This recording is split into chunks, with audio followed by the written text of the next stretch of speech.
గురించి ఒకటి అడుగుతాను ఏం అనుకో కదా. చెప్పండి సార్. సరే మీరు అడిగితే ఏమనుకుంటారు సార్? నీ బైసెప్ మిస్ అవుతున్నా సార్ ఆ రోజు చూపి ఒకసారి. ఓజీ సార్ ఎంత వైరల్ అయిపోయిందంటే నన్ను ఎవరు చూడలేదు ఆ మేకింగ్ వీడియో. చిరంజీవి గారి ముందు నువ్వు చూపించిన బైసెప్ ఓజీ పెద్ది అని కూడా అనౌన్స్ చేస్తుంది. హెల్త్ బాగుండాలి sir. Thank you sir. Sir నేను ఒక విషయం చెప్పాలి సార్. చెప్పండి సార్. నేను జిమ్ కి దిల్షునగర్ లో చదువుకున్నప్పుడు ఎంబీఏ చదువుకున్నప్పటి నుంచి నేను జిమ్ కి డబ్బులు కట్టాను సార్. కానీ వెళ్ళడం రావడం ఎప్పుడు అంత సీరియస్ గా తీసుకోలేదు కదా సార్. మిమ్మల్ని చూసిన తర్వాత పెద్దిలో మీ డెడికేషన్ చూసిన తర్వాత నిజంగా చెప్తున్నా సార్, మీ డెడికేషన్ చూసిన తర్వాత అరే చరణ్ సార్కి అన్ని ఉన్నాయి సరే, హెల్త్ కోసం సినిమా కోసం ఇంత కష్టపడుతున్నారు, మనకి ఏం పని ఉంది అసలు, మనం కష్టపడి రోజు ఎక్సర్సైజ్ 40 minutes చేసుకుంటే బాగుంటుందని రీల్స్ లోని దాంట్లో చూసినప్పుడు నాకు అంత అనుకున్నాను కానీ సార్ ఎన్నో రీల్స్ సేవ్ చేశాను సార్, కానీ అంత ఇంపాక్ట్ క్రియేట్ చేయలేదు. నేను జిమ్ కోసం నేను సేవ్ చేసిన రీల్స్ చూస్తే సార్ ఆ రీల్స్ నాకు తెలిసి ఒక నెక్స్ట్ జన్మ కూడా సరిపోతుంది అని రీల్స్ సేవ్ చేశాను సార్. కానీ మిమ్మల్ని చూసిన తర్వాత డెడికేషన్ చూసిన తర్వాత రోజు 40 minutes చేద్దారని మాత్రం చేస్తున్నా సార్. అసలు నన్ను పెట్టిన టార్చర్ కి ఆ బాడీలు రావడానికి, ఆ బాడీలు అన్ని రావడానికి ఒకటి క్రికెట్ బాడీ అడిగావు. క్రికెట్ సార్ అంటే క్రికెట్ బాడీ అంటే అసలు చాలా లీన్ గా మన తిలక్ వర్మ, హార్దిక్ పాండ్యా ఒక షర్ట్ వేస్తే ఎలా ఉంటుంది, ఇదే నాకు చెప్పింది నాకు నరేషన్ అప్పుడు. అదొక బాడీ అడిగావు. కొన్ని రోజుల తర్వాత మళ్ళీ సార్ క్రికెట్ బాడీలో కూడా మీరు క్రికెట్ బాడీలో కూడా కొంచెం బండగా ఉండాలి. ట్రైబల్ వ్యక్తి ఎంత స్ట్రాంగ్ గా ఉంటాడో అది బాడీ బిల్డింగ్ చేస్తే వచ్చే స్ట్రెంత్ కాదు. అవును సార్. ఆడికి అలవాటుగా ఆ కొండలోని అట్లా తిరగడం వల్ల వచ్చిన బాడీ అన్నట్టు అదొకటి అడిగే. అది అయిపోయిన తర్వాత సార్ మళ్ళీ సార్ కొన్ని రోజులు మళ్ళీ షూటింగ్ జరుగుతా ఉంటే సార్ ఏంటి సార్ నాకు ఆ లుక్ రావట్లేదు అంటావు. ఈ లుక్ షూట్ చేస్తే ఆ లుక్ ఎలా వస్తుంది? కుస్తీ లుక్ కావాలన్నా సార్, రెజ్లింగ్ నాకు రెజ్లింగ్ లుక్, కుస్తీ లుక్ కావాలంటున్నావు సార్. నిజంగా చెప్పాలంటే సార్ నాకు అడగడానికి కూడా భయం వేసేది సార్. అంటే ఏంటి టైం లైన్ కూడా ఎక్కువ లేదు సార్. అంటే ఇప్పుడు క్రికెట్ అయిపోయినా షూట్ అయిపోయినా కరెక్ట్గా 2 months కి 3 months కి మీరు మళ్ళీ మన షర్ట్ అయిపోద్దండి. అక్కడ షర్ట్ అయిపోతే మీ బాడీ తెలిసిపోద్దండి. మీరు అలా గ్రాడ్యువల్ గా షర్ట్ ఆ బాడీని అలా మెయింటైన్ చేస్తే కుస్తీ టైంకి మళ్ళీ ఓపెన్ చేయడం అదంతా కూడా చాలా కష్టపడ్డారు సార్. ఆ ఇన్స్పిరేషన్ తీసుకునేందుకు నిజంగా సుకుమార్ గారి బ్యాచ్ దండం పెట్టాలి. మరి మా గురుగారు అంత కాదు సార్. నేను నువ్వా సార్? మీ గురుగారే ఇంకా బెటరే బాబు. బట్ నిజంగా ఇవన్నీ నేను చేసింది సుకుమార్ గారి అసిస్టెంట్ అనో లేకపోతే బుచ్చిబాబు ఉప్పెన తీసిన బుచ్చిబాబు కోసం కాదు. నేను నిజంగా చెప్పాను, I was in love with your script. నువ్వు రాసిన కథ ఆ సరస్వతి దేవి కోసం నేను ఎన్ని చేసినా ఈ సినిమాకి తక్కువే అనుకుని ఏమడిగినా నేను చేశాను. అంత అద్భుతంగా నువ్వు రాసావు ఈ సబ్జెక్ట్. ఆ సబ్జెక్ట్ కోసం ఆ సబ్జెక్ట్ చేయించుకుంది నాతో అనొచ్చు. నేను నువ్వు కాదు సార్ నువ్వు రాసిన అంటే సార్. Thank you sir. కానీ అంటే మళ్ళీ ఇది అయిపోయిన తర్వాత ఇంకొక సెటప్ ఉందండి, మళ్ళీ దానికి బాడీ ఇచ్చారు.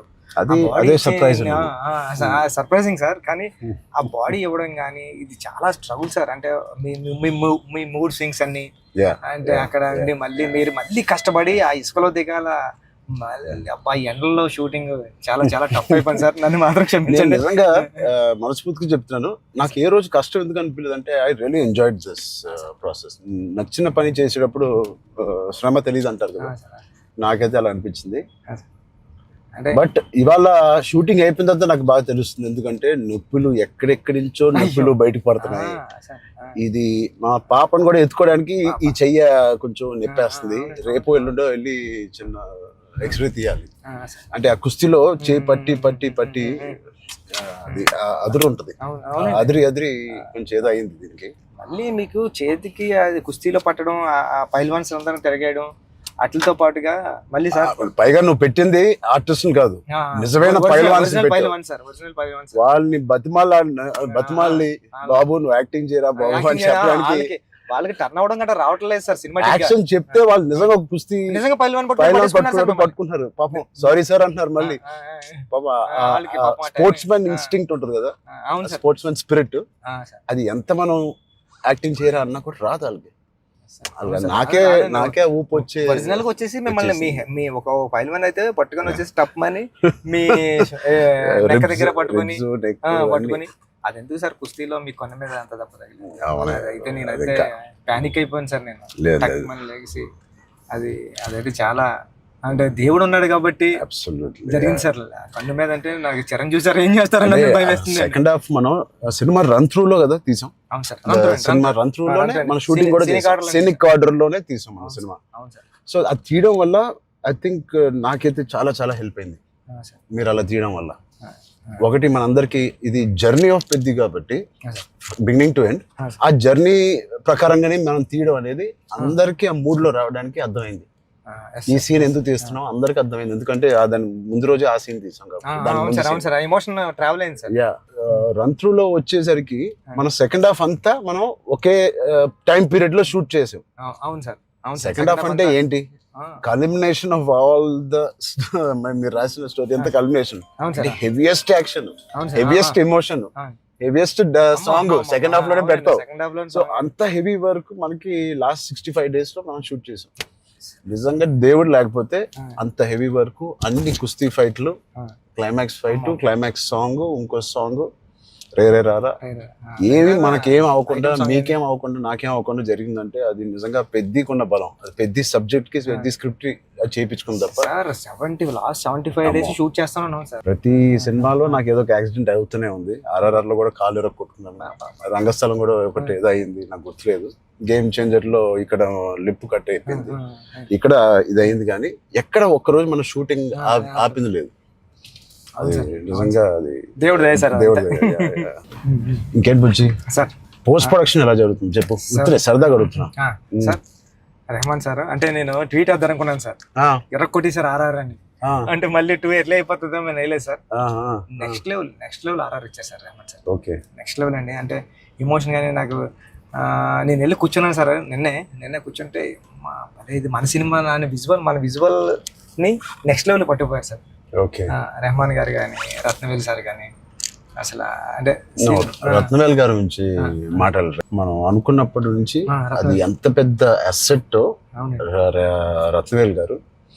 ఇట్ ఈస్ అంటే బ్యూటీ షాట్స్ ఇచ్చారు, కమర్షియల్ షాట్స్ ఇచ్చారు, అండ్ కథని అర్థం చేసుకునే విధానం.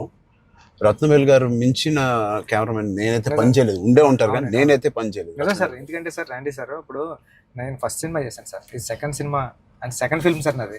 ఇంత పెద్ద కెమెరామ్యాన్ ఉండడం వల్ల నాకు చాలా పెద్ద సపోర్ట్ వచ్చింది సార్. రాండీ సార్ లాంటి ఉండడం వల్ల నేను ఏమైనా మిస్టేక్లు చేసినా సరే ఇది కాదు, ఇది చూసుకో ఒకసారి ఆలోచించుకొని వచ్చి చెప్పడం కానీ, బిగ్ బ్రదర్ దాంట్లో నో డౌట్ సార్. అంత ఆయన కరెక్ట్ చేయడం కానీ అవన్నీ నేను చూసేదాన్ని ఒక్కొక్కసారి ఆయన నెక్స్ట్ లెవెల్ పట్టిపోయేవారు సార్. వచ్చి ఇలా చేద్దాం మనం అని. లైటింగ్ మాత్రం వేరే స్థాయిలో ఉంటది అసలు. సార్ మీకు చెప్పాలంటే ఢిల్లీ ఎపిసోడ్, ఢిల్లీలో ఎలా ఉన్నారంటే సార్ మీరు ఢిల్లీ ఎపిసోడ్ నాకు మిమ్మల్ని చూసిన ప్రతిసారి కళ్ళంట నీళ్ళు వస్తా సార్. ఐ థింక్ నా ఫేవరెట్ ఎపిసోడ్ చెప్పొచ్చు లేదో తెలియదు ఇస్ ద ఢిల్లీ ఎపిసోడ్. అంటే నీ కథ మొత్తం నువ్వు ఇందాక 2 గంటలన్నర కథ లేదా 3 గంటల కథ, ఆ ఢిల్లీ ఎపిసోడే మీ కథ. అవును సార్. ఢిల్లీ నేను ఢిల్లీ ఎడిటింగ్ రూమ్ లో చూసిన ప్రతిసారి మీకు కాల్ చేశాను సార్. నవీన్ అంటున్నారండి, ఎడిటర్ నవీన్ ఏమన్నాడంటే అండి, నవీన్ అన్న వచ్చి నువ్వు చూసిన ప్రతిసారి 20 వరకు కాల్ చేస్తున్నావు అని. అంటే దాంట్లో ఫ్రేమ్ తీసి కట్ చేద్దామన్నా సరే నాకు భయం వేసి తీద్దామా లేకపోతే ఇది ఒక్కటే తీసేద్దామా అంటే, నువ్వు ఒకసారి గుర్తుపెట్టుకో ఈ విజువల్ చూసిన ప్రతిసారి నువ్వు రామ్ చరణ్ సార్ కాల్ చేసావు, నువ్వు ఎలా చేస్తావు ఇది అంటే అవునా అయితే తీనని మళ్ళీ దాన్ని హోల్డ్ చేసి దాని బిఫోర్ ఎక్కడ కట్ చేశాను కానీ ఢిల్లీ కట్ చేయలేదు సార్. ఢిల్లీ ఎపిసోడ్ నాకు సినిమాలో నాకు ఫేవరెట్ ఎపిసోడ్. అవును సార్. ఢిల్లీలో అప్పుడు టెంపరేచర్ కూడా చాలా చలండి, పక్కన షూటింగ్ చేయడానికి కూడా అవన్నీ క్లైమేట్ కూడా కంట్రోల్ లేదు సార్. బట్ ఎపిసోడ్ మాత్రం ఎలా షూట్ చేయాలని అనుకున్నాను. ఆ ఒక్క ఎపిసోడ్ కి రాండీ గారికి 100% ఇచ్చారు సార్. అందుకని దాన్ని వైడ్ రేంజ్ ఫ్రేమ్స్ తో స్పాన్ కానండి, అంత కలర్ టోన్ కూడా ఢిల్లీ దగ్గర కలపలే ఫిల్మ్ కలర్ టోన్ మార్పు సార్. లుక్ అండ్ ఫీల్ కూడా మొత్తం అంతా ఢిల్లీ అంటే ఢిల్లీ ఎపిసోడ్ లోనే ఒక వ్యవసాయం ఉంటది కాబట్టి మన సినిమాలో కదా ఎమోషన్ అంతా హోల్డ్ చేయడం కానండి. అవును సార్. సార్ నేను పాయింట్ కన్నా సార్ ఇది ఇంటూ 100. అవును సార్ నేను అది చెప్పాలనుకున్నప్పుడు కూడా అంటే ఒక స్టార్ హీరోకి అలాంటి పాయింట్తో ఎలా వర్కౌట్ అవుతుంది అన్న థింగ్ ఉంటూ కూడా సార్ అక్కడే హీరోయిజం ఒక ఒక 50 times పెరిగిపోతుంది సార్. అలాంటి సిచ్యువేషన్లో హీరోయిజం పడిపోతుందండి. అలాంటి సిచ్యువేషన్లో ఈ కథలో అలా సెట్ అయింది సార్. హీరోయిజం నెక్స్ట్ లెవెల్కి వెళ్ళి కూర్చుంటారు సార్ ఇక్కడ. చాలా కన్విక్షన్ తో రాశారు, అది అందరిలో ఎక్కిపోయింది నీ కన్విక్షన్. షార్ట్ లో నువ్వు నాకు ఇంకా గుర్తు, మా ఇంటికి 3 years back వచ్చింది సార్. అవును సార్, బాగా గుర్తుంది సార్ మీకు. నువ్వు నేను సుకుమార్ గారు కూర్చుని అని డిసైడ్ చేసిన రోజు నువ్వు ఎలా చెప్పావంటే కదా 2.5 hours, నాకు ఇంకా గుర్తుంది. 2 hours 40 minutes 45 minutes. అవును సార్, కింద మంచి మ్యాట్ అన్ని కిందే కూర్చుంటాను. మీరు కింద దిగిపోయారు సార్, మీరు కింద అన్ని సీన్ పేపర్ వేసి dialogue to dialogue, scene to scene, run through తో సీన్ ఆర్డర్ తో నువ్వు నాకు ఎక్స్ప్లెయిన్ చేసాను. నేను ఫస్ట్ మెస్ప్రైజ్ అయిపోయాను. నా వైపు ఎక్కువ తలెత్తి కూడా సీన్ వైపు కదా చూసి కూడా నువ్వు చదవలేదు, తలెత్తి నాతోనే మాట్లాడావు మొత్తం. అంతలాగా నీకు ఎవ్రీ డైలాగ్ నీకు గుర్తుపోయింది. నువ్వు ఎన్ని సంవత్సరాలు రాసావు ఈ సినిమా నాకు తెలియదు, కానీ బహుశా 4 years డెవలప్ చేసావు. నువ్వు నరేట్ చేసిన గ్రిప్పింగ్ గా నరేట్ చేసిన విధానం కానీ నేను మెస్ప్రైజ్ అయిపోయాను. అసలు ఏ కథ చెప్తున్నాడు తర్వాత చెప్పిన విధానానికి నేను. సార్ నాకు డౌట్ సార్, కథే అంటే అక్కడ రామ్ చరణ్ సార్ కాదు, బుచ్చిబాబు కాదు, అంటే కథే అంటే కథను నమ్మిన డైరెక్టర్గా నేను వచ్చాను సార్. కథను నమ్మిన డైరెక్టర్గా వచ్చి మీకు నేరేషన్ ఇచ్చినప్పుడు నాలో భయాలు చాలా ఉన్నాయండి. ఇలాంటి స్క్రిప్ట్ ఓకే చేయడానికి, ఇలాంటి ఎమోషనల్ డ్రామా అంటే పెద్ది అంటే యాక్షను, క్రికెట్, రెజ్లింగ్ కాదు సార్. పెద్ది అంటే ఎమోషను. నేను నేరేషన్ ఇచ్చిన ప్రతిసారి నా కళ్ళంట నీళ్ళు వచ్చాయి సార్. అరే అంటే ఏడ్ చేస్తున్నాను కాబట్టి ఏడ్ చేసిన కొన్ని సీన్లు అక్కడ చెప్పడం కూడా తోసేసేవాడిని సార్. కానీ ఇలాంటి స్క్రిప్ట్ని మీరు విన్నప్పుడు మీ ఫీలింగ్ అంటే మీరు ఏమనుకున్నారు సార్? అంటే ఇలాంటి స్క్రిప్ట్ చెయ్యాలనుకున్నారా వద్దా? సుకుమార్ గారు ఇచ్చిన కాన్ఫిడెన్స్ వల్ల, సుకుమార్ గారి బ్యాచ్ వల్ల ఆయన ఎందుకో నన్ను చేయమని అడగడం ఏదో ఒకటి ఉంటుంది. లేకపోతే నాకు లేదు కదా ఇంకేదో ఉంది కదా అనుకునే టైంలో సడన్ గా ఇది చేసాము. మన ఇద్దరం ఎప్పటి నుంచో రంగస్థలం టైం నుంచి మనం ఇద్దరం పని చేయాలనుకున్నాం. అవును సార్, అది ఇంత తొందరగా అది ఫస్ట్ సుకుమార్ గారు ఏదో ఉంటే తప్ప మనకు చెప్పారు. బట్ నాకేం నచ్చిందంటే పెద్ద అనే ఫిలిం లో నువ్వు అన్అడల్టరేటెడ్ గా, అంటే ఏవి కమర్షియల్స్ గా ఆలోచించడం కానీ ఫ్యాన్స్ పరంగా కానీ ఏ ఉద్దేశం లేకుండా ఆ కథకి ఏది న్యాయం అదే నువ్వు రాసావు, అదే నాకు చెప్పావు. అక్కడ నీ నిజాయితీ నాకు ఫస్ట్ నచ్చింది. ఆ క్యారెక్టర్ లో ఉన్న నిజాయితీ నచ్చింది, పెద్దిగాడి క్యారెక్టర్ లో ఉన్న నిజాయితీ నాకు నచ్చింది. దాని తర్వాత ఏదేమైనా లైఫ్ లో ముందుకు సాగుతూ వెళ్ళాలి అనే point is the biggest point of Peddi. Hurdles వచ్చిన ఇంకోటి ఇవన్నీ దేనికి చేస్తున్నారు, కథ ఏంటి, ఆ కథ ఇవన్నీ దేనికి చేస్తున్నారు, ఇన్ని ఆటలు ఎందుకు ఆడుతున్నారు, అదేంటి క్రాస్ ఓవర్ అథ్లీట్.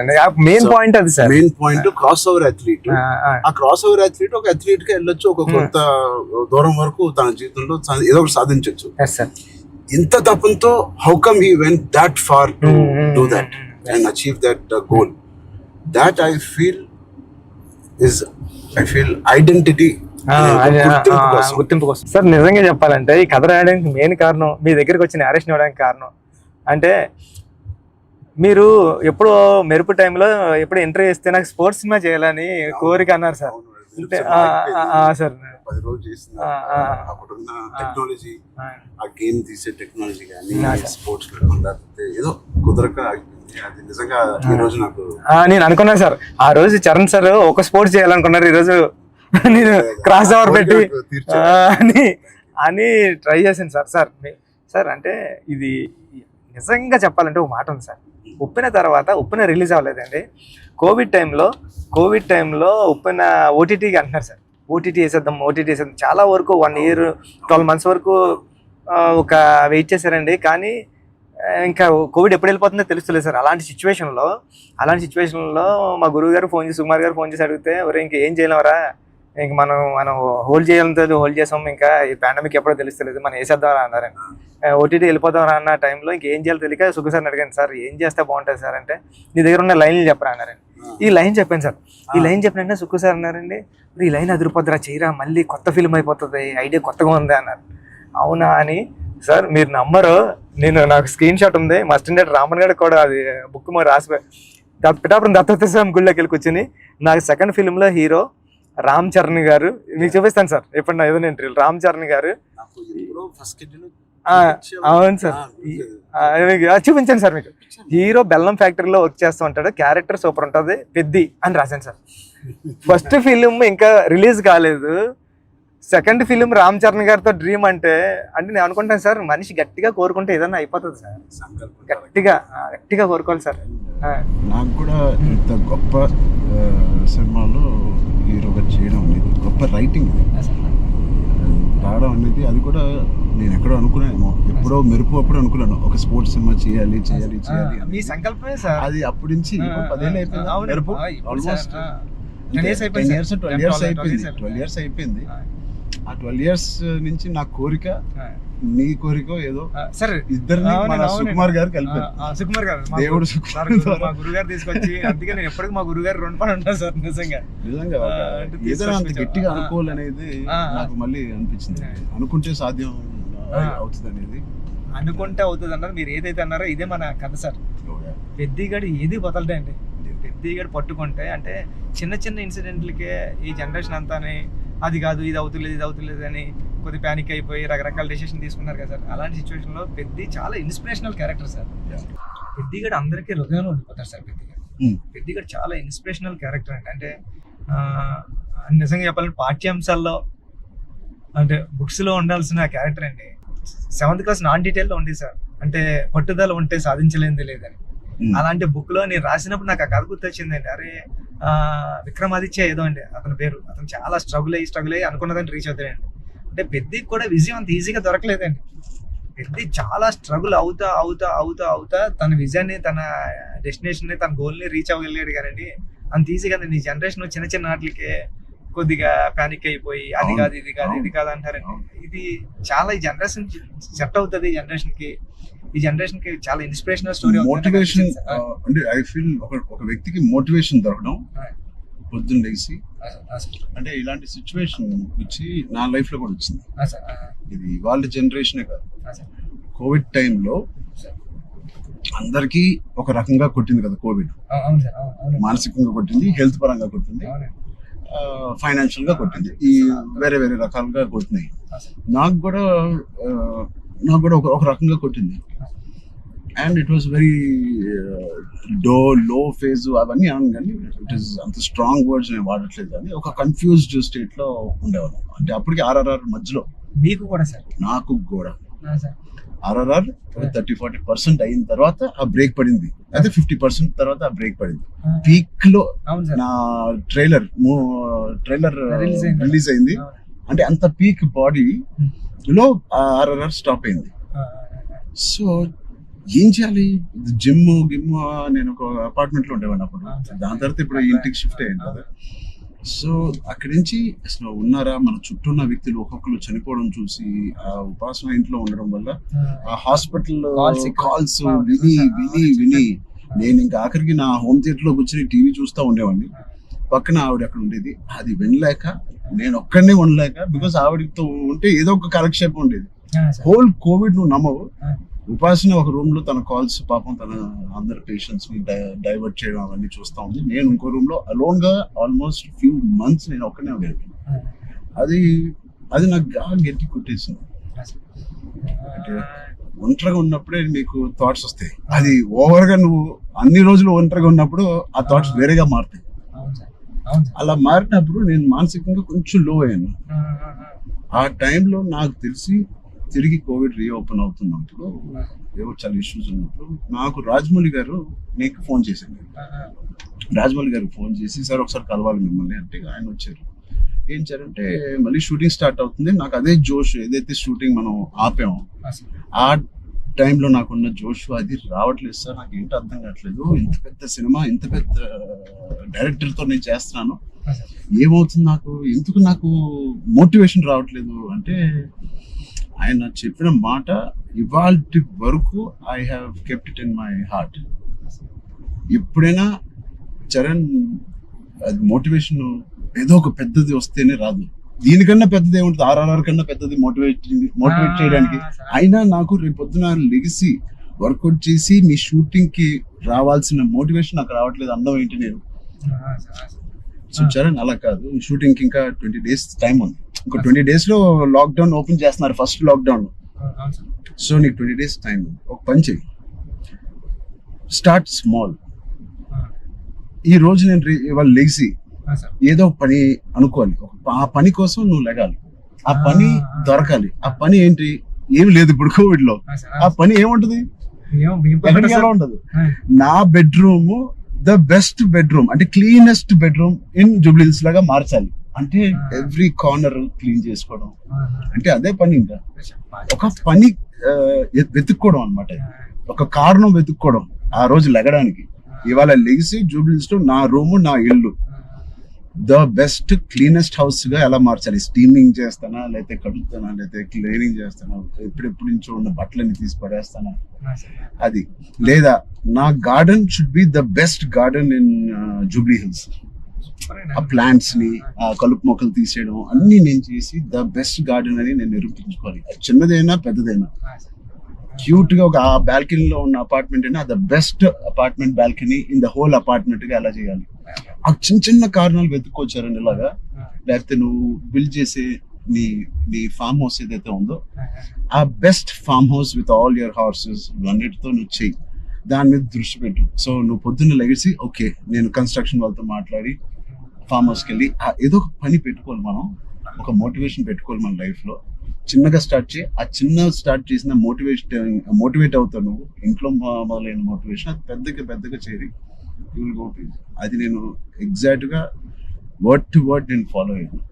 ఇవాళకి 3-4 years there was not one day where I was demotivated. So Peddi గారిది coming to the point, Peddi also is like that. ఏంటి అవకాశాలు అనేది ఎత్తుకుంటా ఉంటాడు లైఫ్ లో. ఇది అది పోయిందా, ఇది కూలిపోయాడా, ఎన్ని అడ్డంకులు వచ్చినాయి అతనికి అని చూసుకోకుండా ఉన్న దాంట్లో సరిపెట్టుకోకుండా కూడా మళ్ళీ దాంట్లో బెస్ట్ ఎలాగా ఉంటాడు అనేది ఒక ఫస్ట్ హాఫ్ నుంచి ఇంటర్మిషన్ లో ఒకలాగా, ఇంటర్మిషన్ తర్వాత ఇంకోలాగా. Whatever happens the life should go on, life should keep going on. ఆ లైఫ్ ఎలా గో ఆన్ అవ్వాలంటే దానికి ఒక పర్పస్ ఎత్తుకోండి. ఆ పర్పస్ నేను చెప్పినట్టు చిన్న చిన్నగా ఉండొచ్చు, పెద్ద ఉండొచ్చు. నేనే అనుకున్నాను, నేనే చాలా బాగా మాట్లాడాను. లేదు, ఐ థింక్ ఇవన్నీ ఈ కోవిడ్ నుంచి, కథ నుంచి వెరీ వెరీ ఇన్స్పైరింగ్ కథ. ఈ మధ్య ఒక ఇన్స్పైరింగ్ కథల్లో నేను చూడడం అనేది నేను ఎక్కడ చూడలేదు. అంటే ఒకప్పుడు లగాన్ చూసాను, ఒక దంగల్ చూసాను, స్వయం కృషి ఉంటదండి. అంటే సార్ ఇది ఉంటూ అంటే ఎక్కడ కమర్షియలైజ్ తగ్గదు సార్ పెద్ద. అంటే ఒక స్టార్ హీరోతో ఇలాంటి ఆర్గానిక్ కథ చెప్పడం అంటే చాలా టఫ్ జాబ్ సార్. ఈ రెండు బ్లెండ్ చేయడం. తమ్ముడు అనే సినిమా అది కూడా కరాటే ఇవన్నీ ఉండి చాలా బేవర్స్ గా తిరిగే ఒక తమ్ముడు ఒక కారణం వల్ల ఒక పర్పస్ వెతుక్కుని నేను ద బెస్ట్ గా అవ్వాలి, మా ఫాదర్ కి నిరూపించుకోవాలి. సో ఆయన పర్పస్ ఆ ఫాదర్ కి నిరూపించుకోవాలి. అంతేనా? బ్రదర్ ఒకటి బ్రదర్ కాళ్ళు ఇరిగింది, అది ఫాదర్ వీడేం చేస్తాడు బ్రదర్ కాళ్ళు అంటే. సో ఆ కారణం ఒకటి ఎత్తుక్కోవడం అనేది, అది నీ సినిమాలో నీ కారణం అనేది is the most biggest commercial point. దానికి audience will be shocked. Waiting sir, దానికోసం టెన్షన్ గా ఉందండి. పెద్ది అంటే పెద్ది అన్నదే అంత ఒక స్టోరీ అండి. స్టోరీ మీరు రామ్ చరణ్ గారు కనిపించలేదు సార్.